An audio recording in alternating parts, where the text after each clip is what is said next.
Alrighty, so I'm so confident in my assessment that I'm gonna take a time to do a quick intro. Roman is lazy, Ronald is lazy. Hey Siri, set like a 10-minute timer. Alright, so boom, patch notes. Willpower update, doesn't really matter. Willpower got buffed. Updated time it takes to force a damn time skip. Pretty much if people aren't doing things in real life, I just change how much time it takes for me to be like, oh, time skip. Rule for doing stuff during time skips, that changed a little bit. Pretty much if we do a week time skip, you used to be able to do like 9 things in that week, but or 6 things, I don't remember, but that got updated. Don't remember how, doesn't matter too much. Injury time, doesn't matter if you get injured, there's less injury time because things got better. Crafting resets if you stop, blah blah. That's obvious. Grand River, a little bit easier to get through it if you have max swimming skills. Ghosting, you can't just like tell people what's happening right before you're about to die now. So, boom, stamina. Every 330 feet you run, it takes 5, or it takes 10 rather than the 5 it was last game. In the beginning, you can't put more than 2 stat points into stamina. Ocean traveling is now based off how fast you are. So, like before, even if you were like a million times light speed, you had to freaking travel for a minimum of 1 day or something to get to the next island. It's not just if you have a vessel that's fast, then you could do it. Boom. Full moon swimming, or full moon dangerous ocean swimming. That gives you buffs. That mainly matters if you're trying to like be stronger in the water though. All this stuff is pretty much a lot of stuff in the game has been scaled down time wise, so that's important. Just not really important, but just obviously like things are now scaled to how they were last run because the game only lasted like 3 days in game when I expected it to last weeks. So yeah, pretty much wood chopping buff, mining buff, revamped crafting system. Oh yeah, this is an important one actually. Things take significantly less, so crafting is a lot more viable. It's viable like it was supposed to be. Boom. Perfect protection buff, new crafting things added, but we'll look at those later. The main important thing is probably the laboratory, so I'm gonna only really look at that depending on the timing we're at. So boom, things buffed. A lot of stuff was buffed. We added the greedy shop. We'll go over that too later. Honey Bear area. We'll go over that when we look at the changes to the map. Atlantis too. That's another change to the map. Stamina loss from swimming, blah blah. New structures, obviously the freaking random structures that can spawn in the Hunger Games have been added. Just that, like, so yeah, whatever.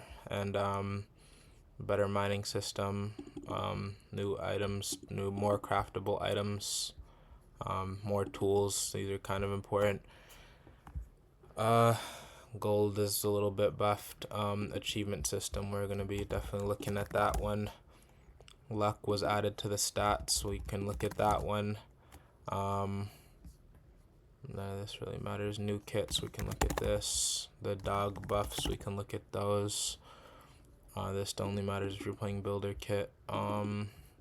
Not having any clothes is more punishing. That's important. If it's raining and you have no clothes, you may get cooked. Clothes are easier to craft. Yeah, that was important because not having clothes is more punishing. Stimulant pill, more craftable items. Reflex levels buffed.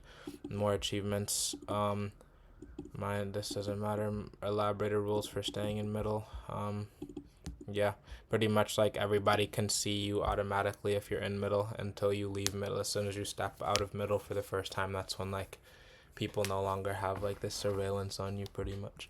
But yeah, for mid rushing, oh yeah, mid rushing was buffed. Oh dang, Roman's the only lazy one now. Let's sanction Ronald. But oh, whoops. Okay, so yeah, mid rushing, pretty much this is actually one of the big changes. In the very beginning of the game, you have the opportunity to teleport towards middle, and pretty much you just teleport like a lot closer to middle without actually having to run, and it takes the stamina as if you ran that distance. But the main reason that's important is just because speed shouldn't be like a huge advantage. Like if there, it's still an advantage obviously, but like if you're only 50 feet away from the goal line, then like having like 1 or 2 speed above somebody doesn't make that person able to like get every single thing in middle. But like if you're thousands of feet away, then like even somebody with 1 less speed than you is gonna be like hundreds of feet away by the time you get to middle. So it's just like not really it's just dumb. So yeah, Mid rushing is a lot better, and speed isn't as broken for mid rushing, even though it's still an advantage. Change the kits that were added. The dog, will look at that. Max reflexes buff. Change time skip rules. Already looked at that a little bit. Okay, 5 minutes in. We looked through every single patch note. You could have really been sanctioned just by doing this, so that's already proving. But we'll go through the actual specific things. So let's go through the greedy. Let's go just to the map first. So pretty much just to skim through this, we're just gonna look for the word greedy shop, because we're smart. Okay, we can't find it, so we're just gonna search up greedy. Okay, I scrolled right past it. Okay, boom, greedy shop. This is an area added to the top of the forest area, literally right here. Boom, greedy shop. Pretty much you can just sell stuff for gold here. So if you have gold, you want to get any of this stuff, you could buy it. And you obviously get gold by mining and digging for treasure and other random things on the map. There's random stuff like that. And but with this guy, if you don't give him extra gold, then there's a chance he just doesn't give it. He just doesn't sell you the item. Like, he scams you. Hence the name greedy shop. And it's also possible to craft a greedy shop, but we'll look at that later after we're done looking at the map updates. So next update, Atlantis. It's not an island, it's an underground city that's going to be in a completely random area in the dangerous ocean. So let's just say it happened to spawn here. Nobody would know that, obviously. But pretty much it's going to be 3 miles below the surface. There's a bunch of loot inside of it, including the Poseidon's Key, a new loot item. Poseidon's Key pretty much just allows you to teleport through water. It allows you to open a portal that allows you to freaking go from one water source to another water source. Boom. And I think it might do, it also makes it rain more. And yeah, you can, instead, if you want to, you can just redeem it for 2 superpower stat points instead, and it'll lose its powers. But yeah, it also has a debuff, but this doesn't really matter unless you're going to Atlantis. So let's make some better time. Let's time this better. Okay, so now the honey bear. Pretty much near the honey bear, pretty clear. Over here, as you can see my beautiful drawings, there's a bunch of beehives, and there's 3 honeycombs. Each of those honeycombs give a superpower stat point if eaten.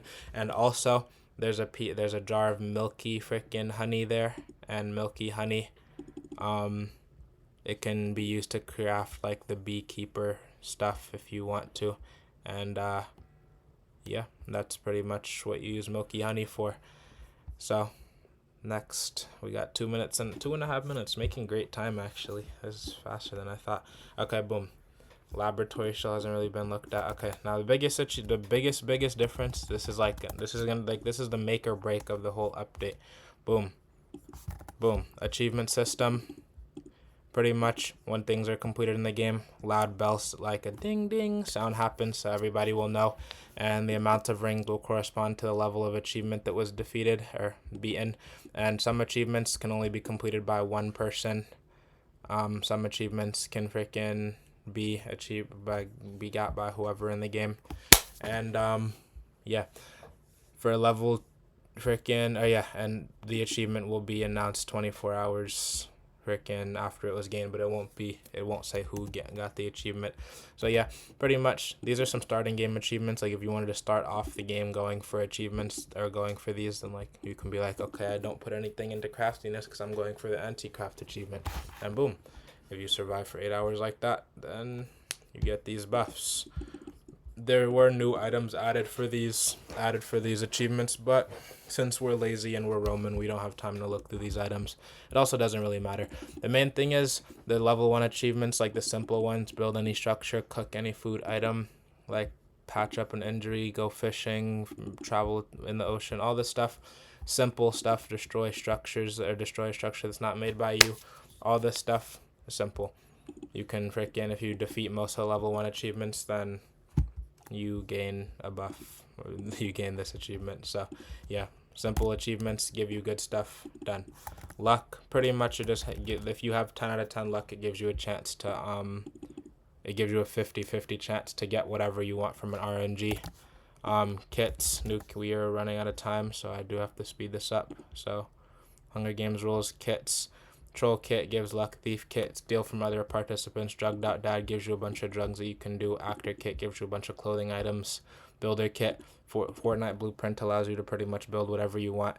Builder's multi-tool, pretty much it gives you the saw and the hammer building items that you can craft that help you build things for less crafting materials and whatnot. And the dog was buffed, but that doesn't really matter. There were new crafting recipes that we didn't get a chance to look over, but pretty much Roman is lazy. If we had another 10 minutes, we could have been done completely. But that was more than enough to get sanctioned, so goodbye.